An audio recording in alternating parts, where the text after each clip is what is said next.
Hi guys, मैं सईद आज़म अली।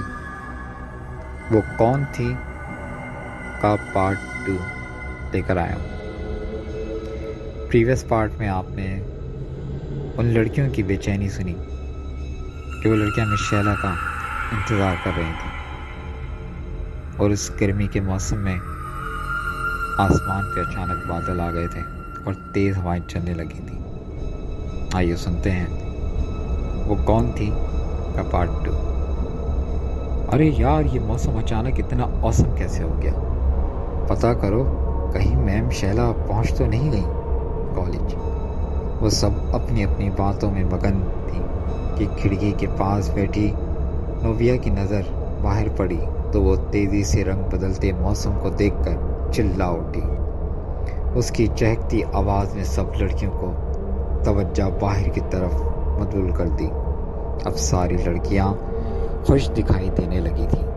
आसमान पर काले बादल बड़ी तेज़ी से फैल रहे थे और भी ज़्यादा तेज़ी से हवा चलने लगी थी। देखते ही देखते पूरा आसमान बादलों से भर गया। काले स्याह बादलों ने दिन की सारी रोशनी निकल ली थी। हर तरफ गहरा अंधेरा सा फैल गया था। इस औसम मौसम ने देखते ही देखते जैसे क़यामत का रूप धार लिया था।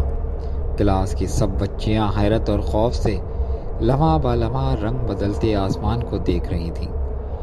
तेज़ हवा कॉलेज की दीवारों के साथ सर पटकती सीटी जैसी तेज़ आवाज़ में शोर मचाती उधर से उधर भागती फिर रही थी। ग्राउंड और लॉन में लगे दरख्त और पौधे हवा के उन तेज़ जोर थप्पड़ों को बड़ी हिम्मत से सहते सहते तेज़ झूम रहे थे। खिड़कियां बंद कर दो, सारी लाइट्स ऑन कर दो और कलमा तैयबा का विर्द करो। ये बड़ा खौफनाक तूफ़ान है। दुआ करो कि इसका ज़ोर जल्द ही टूट जाए, वरना हम सब किसी न किसी बहुत बड़ी मुसीबत में फंस जाएंगे। फातिमा और अनम ने हाफिज़ कुरान थी। उन्होंने हिम्मत की और उठकर कमरे की सारी खिड़कियां बंद करनी शुरू कर दी। साथ साथ वो कलमा भी पढ़ती जा रही थी। उन्होंने बाकी लड़कियों को भी यही तलकीन की, मगर चंद एक लड़कियां जो उनके ही ग्रुप की थीं, उनके सिवा और किसी ने भी उनकी तायद पर अमल नहीं किया और खौफज़दा निगाहों से बाहर देखते हुए रोना शुरू कर चुकी थीं। अल्लाह, अब क्या होगा? हम घर कैसे जाएंगे?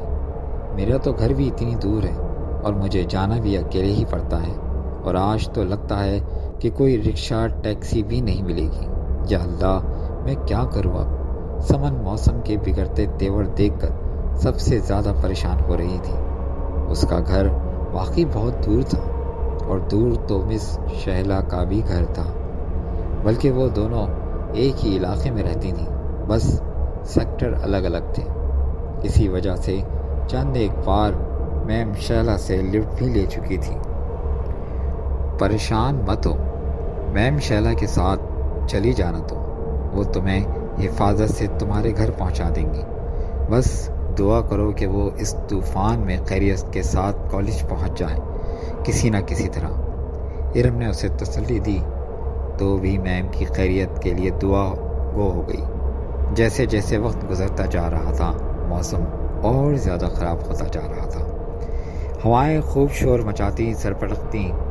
अब दीवारों के साथ साथ कमरे की खिड़कियों दरवाज़ों को भी टक्करें मारने लगी थीं। तेज़ हवा के साथ ग्राउंड की मिट्टी, गिरी पड़ी अशिया भी बकोलों की सूरत में फ़ज़ा में चकराती फिर रही थीं। हवा का ज़ोर इस कदर ज़्यादा था कि लग रहा था कि कोई पल जाता है और खिड़कियां दरवाजे टूटकर गिर जाएंगे। माहौल की खौफनाकी लम्हा ब लम्हा बढ़ती ही जा रही थी और ऐसे में कमज़ोर दिल की लड़कियों की दबी दबी चीखें बुलंद होने लगी थीं। वो सब एक दूसरे से लिपटी बुरी तरह रो रही थीं। सिर्फ चंद लड़कियां ही ऐसी थीं जो इस सूरत हाल में भी खुद पर काबू रखे हुए थीं, अपनी साथियों का हौसला बढ़ाने की कोशिश कर रही थीं। अचानक आसमान ने एक और रंग बदला और गहरे स्याह बादलों में से ज़ोरदार कड़क के साथ تیز آنکھوں کو چندیاتی بجلی چمکنے لگی۔ بادلوں کی کڑک اور بجلی کی دھمک اس قدر زوردار تھی، پورے کالج میں نسوانی چیخیں گونج اٹھیں۔